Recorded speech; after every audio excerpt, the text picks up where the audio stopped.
আসসালামু আলাইকুম। এখানে 3 রকমের ব্রেইন রয়েছে এবং এই 3 রকম ব্রেইনের সাথে প্রায় 200 জনেরও বেশি শিক্ষার্থীর যে ফলাফল ঘটেছিল সেই ফলাফলের একটা জীবনের সাথে সম্পর্ক, সেই জিনিসটা হচ্ছে এটার সাথে রিলেটেড। তো এই ঘটনাটাকে একটু শেয়ার করি। সেটি হচ্ছে প্রায় 2 শতাধিক শিক্ষার্থী যারা গ্রামে মা বাবার সাথে থাকতো, ওই শিক্ষার্থীরাই করছে কি এইচএসসি মানে মেট্রিকের পরে আরো ভালো ফলাফলের জন্য শহরে গিয়েছে এবং শহরে যাওয়ার পরে কয়েক বছর পড়াশোনা করলো, এইচএসসি পরীক্ষা দিল, তারপরে কেউ কেউ হচ্ছে অ্যাডমিশন টেস্ট দিল। দেওয়ার পরে দেখা গেল যে মাত্র 16-18 জন শিক্ষার্থী মোটামুটি ভালো কিছু করেছে, আর বাকি যে শিক্ষার্থীরা রয়েছে বেশিরভাগই যেই স্বাভাবিক রেজাল্ট নিয়ে তারা গেছে তার চেয়ে রেজাল্ট খারাপ করেছে।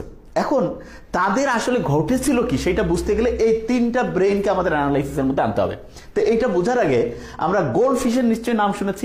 গোল্ড ফিশ এইটার একটা জিনিসের উপরে ফোকাস করার মানে একটা জায়গায় হচ্ছে অ্যাটেনশন দেওয়ার সর্বোচ্চ ক্যাপাসিটি হচ্ছে 9 সেকেন্ড। তা যে কেউ বলবে যে 9 সেকেন্ড এটা তো খুবই কম, কিন্তু সবচেয়ে ভয়ঙ্কর যে দিকটা সেটা হচ্ছে মাইক্রোসফট কোম্পানির নাম আমরা শুনছি নিশ্চয়ই, বিল গেটসের যে বড় কোম্পানি, সেই কোম্পানি বেশ কিছুদিন আগে একটা গবেষণা করছে, করে হতবাক হয়ে গেছে।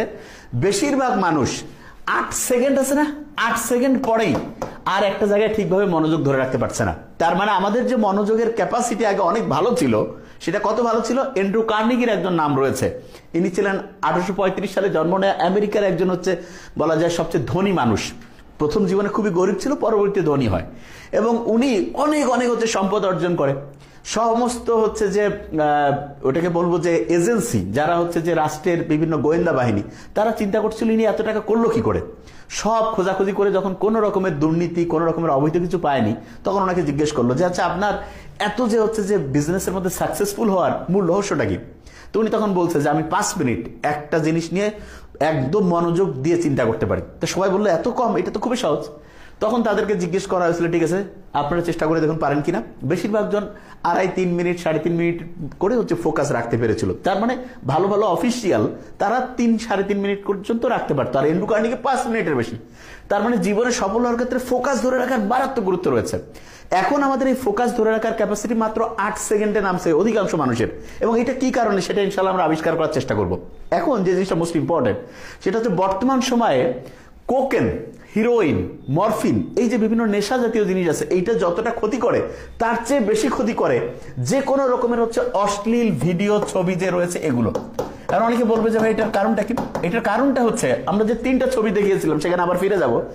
সবচেয়ে ভয়ঙ্কর যেটা, কেউ যদি অশ্লীল ভিডিও কিংবা হচ্ছে যে ছবি চিন্তা ভাবনা করতে থাকে, তখন দেখা যায় তার মস্তিষ্কের সবচেয়ে গুরুত্বপূর্ণ একটা অংশ যেটা হচ্ছে প্রিফ্রন্টাল কর্টেক্স। কি নাম? Prefrontal cortex. এই প্রিফ্রন্টাল কর্টেক্স এর মধ্যে যে গ্রে ম্যাটার আছে, কি নাম? Grey matter. এই গ্রে ম্যাটার আস্তে আস্তে ধ্বংস হতে থাকে এবং সবচেয়ে ডেঞ্জারাস জিনিস হচ্ছে গ্রে ম্যাটার অসংখ্য কাজের মধ্যে সবচেয়ে 2টা সেরা কাজ করে। ঠিক সেই 2টা সেরা কাজ, একটা হচ্ছে আমরা কোনো বিষয়ে যে ডিসিশন নেই মানে সিদ্ধান্ত নেই, সেই সিদ্ধান্ত নেওয়ার ক্যাপাসিটি এবং তথ্যকে প্রসেস করার যে ক্যাপাসিটি, প্রসেস তথ্যকে প্রক্রিয়াজাত করার যে ক্যাপাসিটি, সেইটা হচ্ছে করে হচ্ছে এই গ্রে ম্যাটার। এবং আরেকটা ইন্টারেস্টিং জিনিস রয়েছে, সেটি হচ্ছে প্রিফ্রন্টাল কর্টেক্স এবং হিপ্পোক্যাম্পাস। এই 2টা আমাদের তথ্যকে মনে রেখে সেটা পরীক্ষার হলে বা প্রয়োজনের সময় হচ্ছে মনে রেখে আবার ওই তথ্যটা খেয়াল করে উত্তর দেওয়ার যে ক্যাপাসিটি সেটাও নিয়ন্ত্রণ করে। তার মানে প্রিফ্রন্টাল কর্টেক্স যদি ধ্বংস হতে থাকে তাহলে গ্রে ম্যাটার ধ্বংস হচ্ছে। গ্রে ম্যাটার ধ্বংস হলে কেউ একটা জীবনের ডিসিশন নেওয়ার যে ক্যাপাসিটি সেইটার মধ্যে ধ্বংস হয়, তথ্যকে প্রসেস করার যে ক্যাপাসিটি সেইটা ধ্বংস হয়, এবং পড়া মনে রেখে সেটা খেয়াল রাখার যে দক্ষতা সেটাও কমে যায়। এবং আমরা শুনলে অবাক হয়ে যাব, কেউ যদি কোকেন বা যে কোনো রকমের ড্রাগ ব্যবহার করে তাহলে তার দেখা যায় ব্রেইনে 200% পর্যন্ত হচ্ছে ডোপামিন ক্ষরণ হতে পারে। আর কেউ যদি অশ্লীল কোনো ভিডিও, ছবি এরকম কোনো কিছুর সাথে যুক্ত করে তাহলে দেখা যাবে প্রায় 250% পর্যন্ত ডোপামিন ক্ষরণ বেশি হয়। আর অনেকে মনে করবে ডোপামিন কি খারাপ। ব্যাপারটা ডোপামিন খারাপ ভালো না। মূল ব্যাপারটা হচ্ছে ডোপামিনকে আমরা তুলনা করতে পারি ভোল্টেজের সাথে। আমরা এই যে ইলেকট্রনিক ডিভাইসগুলো চালাচ্ছি এটার জন্য কারেন্ট রয়েছে, কারেন্টের ভোল্টেজ আছে। আমরা জানি যে ভোল্টেজ একটা স্বাভাবিক মানে যদি থাকে তাহলে সব ডিভাইসগুলো ঠিকভাবে কাজ করবে। আর ভোল্টেজ যদি হাই হয়ে যায়, হাই ভোল্টেজ, তখন কি হয়ে যায় যে কয় না 440 হয়ে গেছে, জিনিসপত্র ধ্বংস হয়ে গেছে, ইলেকট্রনিক ডিভাইস যে রয়েছে সেটা কি হয়ে গিয়েছে, দেখা গিয়েছে যে পুড়ে গিয়েছে। এবং অনেক সময় যে বজ্রপাত হয় তখন কিন্তু হাই ভোল্টেজ তৈরি হয়। হাই ভোল্টেজ তৈরি হলে কি হয়, ইলেকট্রনিক্সের যে সার্কিট আছে, যে কোনো যন্ত্রাংশের যে বলা যেতে পারে আইসি আছে, এগুলো কেটে যেতে পারে। আমাদের ব্রেনটাও এরকম বিভিন্ন আইসি, বিভিন্ন নিউরনের কানেক্টিভিটি দিয়ে তৈরি হয়েছে। হাই ডোপামিন যখন ক্ষরণ হবে, তার মানে ডোপামিন লেভেল অনেক বেড়ে গেছে, তখন হাই ভোল্টেজ ব্রেইনে চলে আসছে, এবং এই কারণে কি হবে যে ব্রেইনের যে কোষগুলো আছে, নিউরনগুলো, এগুলো ধ্বংস হয়ে যাবে। এবং সবচেয়ে ভয়ঙ্কর দিক, ব্রেইনের স্বাভাবিক যে প্যাটার্ন আছে, যেভাবে ব্রেইনের হচ্ছে যেই রাস্তায় ঠিকভাবে কাজ করার কথা, সেই রাস্তার গতিপথ চেঞ্জ হয়ে যাবে। ওই যে ভূমিকম্প হইলে যে কারণে অনেক সময় নদীর যে গতিপথ চেঞ্জ হয়ে যায়, ব্রেইনের স্বাভাবিক যে গতিপথ সেটা ধ্বংস হয়ে যাবে। এবং স্বাভাবিক গতিপথ যদি ধ্বংস হয়, তখন যেই কাজগুলো স্বাভাবিকভাবে আমাদের আনন্দ পাওয়ার কথা, যেমন ফ্যামিলির সবাই মিলে একসাথে গল্প গুজব করা, ফ্যামিলি তারপরে ফ্রেন্ডস মিলে হচ্ছে আড্ডা দেওয়া, এগুলো আর ভালো লাগবে না। তখন আনইউজুয়াল কাজ দেখা যাবে যে হচ্ছে যেই জিনিসটা ধর্মীয় দিক থেকে হচ্ছে নিষিদ্ধ, এবং আমরা অবাক হয়ে যাই এখন যে ধর্মীয় দিক থেকে ওই জিনিসটা নিষিদ্ধ হয়েছে যে জিনিসটা হাই ডোপামিন ক্ষরণ করে। এবং হাই ডোপামিন ক্ষরণ করলে যেটা হয় সেটা হচ্ছে স্বাভাবিকভাবে আমাদের একটা কাজ করলে যখন ডোপামিন স্বাভাবিক ক্ষরণ হয়, তখন আমরা ওই কাজটা করতে পছন্দ করি। তখন দেখা যায় যেমন অনেকটা নামাজ পড়ার সময়, নামাজ পড়লে যারা রেগুলার নামাজ পড়ে তারা কিন্তু যতক্ষণ আজান হয়েছে নামাজ পড়ে নেই, বলে যে ভাই একটু ভালো লাগতেছে না, নামাজ পড়লো, বলছে হ্যাঁ গাটা একটু পাতলা লাগতেছে, মানেটা কি? তার মানে স্বাভাবিকভাবে তার নামাজ পড়ার পরে ডোপামিন ক্ষরণ হয়। ডোপামিন স্বাভাবিক লেভেলে যদি ক্ষরণ হয়, তাহলে আমাদের ফোকাস করার ক্যাপাসিটি, আমাদের ডিসিশন নেওয়ার ক্যাপাসিটি, তারপরে যেটা বলে আমাদের মস্তিষ্কের যে হচ্ছে যে কোষগুলোর যে স্বাভাবিক গতিপথ, এটা ঠিক থাকবে। আর কোনো কারণে যে কেউ, সেটা ওই খারাপ ড্রাগ হোক, অশ্লীল ছবি হোক, ভিডিও হোক, যে কোনো কিছু হোক, এগুলোর মাধ্যমে যদি ব্রেইনে হাই ডোপামিন তৈরি করতে থাকে, তখন দেখা যাবে তার ব্রেইনের যে অসাধারণ ক্ষমতা আল্লাহ দিয়েছেন, সেই ক্ষমতা আস্তে আস্তে ধ্বংস হয়ে যাবে। এবং এইটার কারণে এখন দেখা যাচ্ছে এডিএইচডি, এটা কি? এটা হচ্ছে attention deficit hyper activity disorder. এই যে এটার কয়েকটা সাইন আছে, যেমন দেখা যাবে কিছু ছেলে পেলে আছে না, যে খুব তাড়াহুড়া করে হাঁটতেছে, মনে হচ্ছে দৌড়াচ্ছে, এইটা মূলত অ্যাটেনশন ডিফিসিট হয়েছে, এবং একটা জিনিসে ফোকাস করার ক্যাপাসিটি নেই। এবং দেখা যায় যে জীবনের যে নির্দিষ্ট গোল, সেই গোল ওরিয়েন্টেড কোনো হচ্ছে কাজ সে করছে না, কিন্তু সারাদিন ব্যস্ত, তার মানে তার মনোযোগ ধরে রাখার যে ক্যাপাসিটি, সেটা ধ্বংস হয়েছে।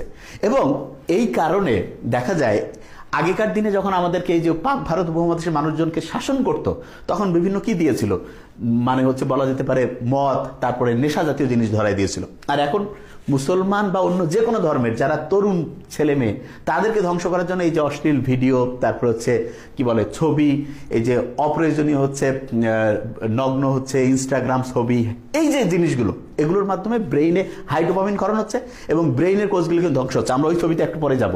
এবং এইটা এতটাই ডেঞ্জারাস, আফিম যুদ্ধ দুইবার হয়েছে। একবার হয়েছিল 1839 সালে শুরু হয়েছিল, 1842 পর্যন্ত শেষ হয়েছিল। এটা হচ্ছে যে চীন এবং ইংল্যান্ডের মধ্যে হয়েছিল। সেই যুদ্ধে দেখা গিয়েছে যে নানকিন চুক্তি হয়েছে, সেই চুক্তির মারফতে হংকং যে দেশ, সেইটাকে হচ্ছে যে চীনের কাছ থেকে ইংল্যান্ড তার নিজস্ব হচ্ছে যে ইজারায় নিয়ে নেয়। এবং আরেকবার আফিম যুদ্ধ 1856 সালে শুরু হয় এবং 1860 পর্যন্ত হয়। সেই দ্বিতীয় যুদ্ধ যে হয়েছিল, সেই যুদ্ধটাও কি ছিল, মূলত আফিম কেনা বেচা করতো। ইংল্যান্ড চাইতো যে আফিম আমরা যে কেউ হচ্ছে দিতে পারবো, এবং সেইখানকার যে চীনের যারা হচ্ছে অফিসার ছিল, তারা চাইছিল যে না, এটা দিয়ে তো যুব সমাজ ধ্বংস হয়ে যাচ্ছে। এবং সেই সময় অন্যায় একটা যুদ্ধ করলো, এবং সেই যুদ্ধে দেখা গেল জিতলো কিন্তু হচ্ছে অন্যায়কারী, যে তারাই জিতছে শক্তির উপর ভিত্তি করে, এবং জিতে তারা অন্যায় চুক্তি করলো এবং বিভিন্ন যে চীনের যে পোর্ট ছিল সেগুলো দখল করে নিয়ে আফিমের ব্যবসা নিরবিচ্ছিন্নভাবে করতো। তা আফিম যতটা আমাদের জন্য ওই সময়ে জনসাধারণ ইয়াং ছেলেমেয়ের জন্য যতটা ক্ষতিকর ছিল, তার চেয়ে এখন ক্ষতির বেশি কারণ হচ্ছে অশ্লীল এইরকম বিভিন্ন ভিডিও, তারপরে ছবি, তারপরে অপ্রয়োজনীয় জিনিস, যেটা এক কথায় ধর্মীয় দৃষ্টিকোণ থেকে নিষিদ্ধ। অনেকে বলে যে ভাইয়া মোবাইলে আমি দেখতেছি, এটা কি পাপ হবে? সবচেয়ে সহজ ব্যাখ্যা, খালি চোখে দেখা যেটা জায়েজ, সেটা মোবাইলে দেখা জায়েজ। আবার বলছি, খালি চোখে দেখা জায়েজ, মোবাইলে সেটা দেখা জায়েজ। আর খালি চোখে দেখা যেটা হচ্ছে হারাম, নিষিদ্ধ, সেটা মোবাইলে দেখা নিষিদ্ধ। তার মানে মোবাইলে আমরা কখনোই সেই রকম কার্যে হচ্ছে ব্যস্ত থাকবো না, যেটা ফ্যামিলির সবাই মিলে আমরা দেখতে পাবো না, সবাই মিলে হচ্ছে যেই এন্টারটেইনমেন্টের মধ্যে আমরা নিজেদেরকে ব্যস্ত রাখতে পারবো না, সেইটা কোনো ক্রমেই মোবাইলে করা যাবে না। এবং এটা যদি করি, তাহলে ভয়ঙ্কর যে দিকটা, ব্রেইনের ধ্বংস হচ্ছে। ধ্বংসটা কেমন? কোকেইন, হিরোইন, এগুলো খাইলে, এগুলো রেগুলার অ্যাডিকশন করলে, অ্যাডিক্টেড থাকলে 200%, আর এই অশ্লীলতায় জড়িত থাকলে 250%। আল্লাহ কত অসাধারণ করে বলছে যে মোমেন পুরুষ আর মোমেন নারী পরস্পর পরস্পরের বন্ধু, তোমরা পরস্পর তোমাদের দৃষ্টিকে হচ্ছে সংযত করো। আর নারীদেরকে বলছে যে জাহিলিয়াতের যুগের মতো নিজেদের হচ্ছে উন্মুক্তভাবে প্রদর্শন করো না। এখন দেখা যাচ্ছে যে সমাজের যত রকমের অন্যায় অশ্লীলতা আছে, এইটার যত রকমের অপরাধ আছে, তার মধ্যে ব্রেন ঠিকভাবে কাজ করছে না এবং হচ্ছে যে হাই ডোপামিন ক্ষরণ হচ্ছে, স্বাভাবিক অ্যাক্টিভিটিস নষ্ট হয়ে যাচ্ছে। এখন কথা হলো যে এই কাজগুলো আমরা অনেক সময় হচ্ছে অ্যাড্রেসও করি না যে এগুলো যে অন্যায়, এবং এই ক্ষেত্রে অভিভাবকদের উচিত যে সন্তানদেরকে এখন থেকে জানিয়ে দেওয়া যে হ্যাঁ, যে যেটা ধর্মীয় নীতিমালা রয়েছে সেইটা যদি মানো তাহলে তুমি ভালো করবা, না হলে কিন্তু আস্তে আস্তে ধ্বংস হবা। ওই যে 200 স্টুডেন্টের কথা বলেছিলাম, 2 শতাধিক শিক্ষার্থী যারা গ্রাম থেকে শহরে গিয়েছে, এদের মধ্যে সাধারণত দেখা গিয়েছে 3 রকম স্টুডেন্ট হয়েছে। এক রকমের শিক্ষার্থী ছিল যারা ধর্মীয় নীতিমালা একদম ভালো করে মানত, এবং তাদের ক্ষেত্রে যেটা হয়েছে ধর্মীয় নীতিমালা মানার কারণে দেখা গিয়েছে তাদের ব্রেনটা স্বাভাবিকই ছিল। কিরকম ব্রেন ছিল স্বাভাবিক, সেটা হচ্ছে এই প্রথম ব্রেনটা, এবং এইটার কারণে তারা অ্যাটেনশন ধরে রাখতে পারতো, ফোকাস ধরে রাখতে পারতো, পড়াশোনা করতো, রেজাল্টও ভালো করতো। এই যে দ্বিতীয় যে রয়েছে, এগুলো হচ্ছে ড্রাগ অ্যাডিক্টেড হয়েছে কিছু কিছু ছেলেপেলে, যে একটু বন্ধু বান্ধবের সাথে সিগারেট হ্যান ত্যান খাওয়া শুরু করলো, ব্রেনের ধ্বংস হলো এবং পড়াশোনা ধরে রাখতে পারছে না, পড়ায় আগ্রহ নাই, মেজাজ খিটখিটা গরম, আচরণ খারাপ, হাই অ্যাক্টিভিটি মানে হচ্ছে যে ভাবচক্কর বেশি, এদের রেজাল্টও জীবনে ভালো কিছু হয়নি। তৃতীয় গ্রুপ, এরা অশ্লীলতায় জড়িয়ে গেছে, এই বয়ফ্রেন্ড গার্লফ্রেন্ড, তারপরে হচ্ছে যে বিভিন্ন অশ্লীল জিনিসের সাথে যুক্ত হয়ে এদের ব্রেন আরো বেশি ড্যামেজ হয়েছে। এবং এই 3 গ্রুপের মধ্যে যারা ধর্মীয় নীতিমালা মারছে তাদের রেজাল্ট আলহামদুলিল্লাহ ভালো হয়েছে, আর এই 2 গ্রুপ ধ্বংস হয়েছে। তো এই 2টা গ্রুপের মধ্যে যে কেউ যদি এখন প্রশ্ন করে যে কেউ যদি এই যে ড্রাগের মধ্যে অ্যাডিক্টেড, অশ্লীল জিনিসে অ্যাডিক্টেড হয়, তাহলে তার ফিরে আসার বুদ্ধি আছে কিনা? আছে। একটা শব্দের মধ্যে এই ফিরে আসার বুদ্ধি আছে, সেই শব্দটা হচ্ছে রিলিজ। যে কোনো প্রবলেম ইনশাআল্লাহ আমরা এই শব্দকে বিশ্লেষণ করে বের করে ফেলতে পারবো। সেটা কি? আর্ট হচ্ছে রিকগনাইজ। যে কোনো শিক্ষার্থীকে আগে বুঝতে হবে যে হ্যাঁ, আমি যদি অশ্লীল কোনো কিছুতে কিংবা যেটা বলা যায় ধর্মীয় নীতিমালার বাইরে সেইটা, এবং খেয়াল রাখতে হবে যেই কাজটা আমি করার পরে অন্যের সামনে মানে হচ্ছে গর্বভরে বলতে পারি সেটাই খারাপ কিছু, সেইটাতে যদি আমি জড়িত হয়ে থাকি তাহলে তওবা করে আল্লাহর কাছে ইস্তেগফার করে, আর কি বলো এটা কি জানি, মানে হচ্ছে যে ভুল স্বীকার করে যে আমি ভালো হতে চাই, এইটা যখনই চিন্তা করবো ইনশাআল্লাহ আমাদের ব্রেনকে এমন অসাধারণভাবে আল্লাহ বানিয়েছেন, শুনলে অবাক হয়ে যাব। মাত্র 4 সপ্তাহে ব্রেন যতটাই ধ্বংসপ্রাপ্ত, ওই সেকেন্ড বা থার্ড ক্যাটাগরি হলে মাত্র 4 সপ্তাহে আমরা যদি এগুলো থেকে নিজেদেরকে দূরে রাখি, ব্রেন আবার আলহামদুলিল্লাহ আগের অবস্থায় যাবে। এবং সেই জন্য ফার্স্ট যে উইকটা আছে, ফার্স্ট উইকটা কিন্তু খুব কষ্ট হবে। অনেকটা এরকম যে আল্লাহ বলছে না, তুমি যখন অন্যায় করবা সেইটার শাস্তি দুনিয়াও কিছু পাবা, আখিরাতেও পাবা। তো ওই যে 2 নাম্বারই যা কিছু করছি সেইটার জন্য ফার্স্ট উইক কষ্ট হবে, প্রচুর কষ্ট হবে, এবং ঘুম আসবে না, হাত পা ব্যথা করবে, মানে খাওয়ার রুচি কমে যাবে, ভয় লাগবে, বুক ধরপড় করবে, এই জিনিসগুলো হবে। কিন্তু এই যে কষ্টের পরেই আল্লাহ রহমতে রহমত চলে আসবে। সেকেন্ড উইক থেকে শুরু হতে থাকবে কি, কষ্ট কমতে থাকবে, কষ্ট কমতে থাকবে, ভালো লাগা শুরু হবে। থার্ড উইকে কষ্ট আরো কমতে থাকবে, আর একটু ভালো লাগা শুরু হবে। ফোর্থ উইকে গিয়ে আমরা দেখবো আলহামদুলিল্লাহ এত সুন্দর আমাদের অ্যাটেনশন চলে আসতেছে, বন্ধু বান্ধব ফ্যামিলির লোকজনের সাথে কথা বলতে ভালো লাগতেছে, তখন মনে হবে যে কি আজে বাজে কাজের মধ্যে নিজেকে ব্যস্ত রাখছে, তখন আস্তে আস্তে ভালো লাগার মধ্যে আমরা চলে যাবো। তা এই first week, second week, third উইকটা আল্লাহর সাথে কানেকশন থাকতে হবে। ফ্যামিলির যারা রয়েছে তাদের কাছে কি হতে পারে যে কোনো সমস্যা আগে রিকগনাইজ হয়ে গেছে, এরপরে ইতে হচ্ছে কি সব সময় যেটা বলি এঙ্গেজ রাখতে হবে, তাকে ব্যস্ত রাখা, 5 ওয়াক্ত নামাজ পড়া, ধর্মীয় নীতিমালা, ভালো বই পড়া, আস্তে আস্তে সে পজিটিভ হয়ে যাবে। এতে হচ্ছে লিসেন, তার সমস্যাগুলো মন দিয়ে শুনতে হবে, কোনো মন্তব্য করার দরকার নেই, সমস্যা এটা ব্যাপার না, ইনশাআল্লাহ আমরা সবাই মিলে একসাথে সমাধান করবো। ইতে যেটা রয়েছে সেটা হচ্ছে ইমপ্যাথি। এই সমস্যা যদি আমাদের নিজেদের কারো হইতো, সে কিন্তু ইচ্ছা করে করতেছে না, যে কোনো ভাবে সে অ্যাডিক্টেড হয়ে গেছে, তাহলে কতটা কষ্ট পাইতাম আমরা, সেই অনুযায়ী তাকে হচ্ছে নিজেদের মধ্যে হচ্ছে চিন্তা করতে হবে। এরপরে যেটা অ্যাকসেপ্ট, এরকম অন্যায় যে কেউ করতে পারে, এটা অন্য কাউকে বলার দরকার নেই, ফ্যামিলির সবাই মিলে যে ওকে ফাইন, ইনশাআল্লাহ আস্তে আস্তে আমরা পজিটিভ দিকে যাবো। এরপরে যেটা রয়েছে সাপোর্ট। সাপোর্টের ক্ষেত্রে আমরা সবসময় বলি যে কোনো রকমের প্রশ্ন জিজ্ঞাসা না করে, সে যেই রকম সুযোগ সুবিধা চায় তাকে হচ্ছে কোনো কটু কথা না বলে, তাকে তুলনা না করে, তার হচ্ছে যে নেগেটিভ দুর্বল জিনিসটা আঘাত না করে তাকে পজিটিভ ওয়েতে হচ্ছে হেল্প করা। এরপরে যেটা এনকারেজ, এনকারেজ মানে তাকে বোঝানো যে হ্যাঁ ইনশাআল্লাহ 99% যদি কেউ চায় মন থেকে, ইনশাআল্লাহ সে সফল হবে, এবং সেই রকম যে অন্যায়, অশ্লীলতা, যে কোনো রকমের বদ অভ্যাস থেকে নিজেকে বের করে আনতে পারবে।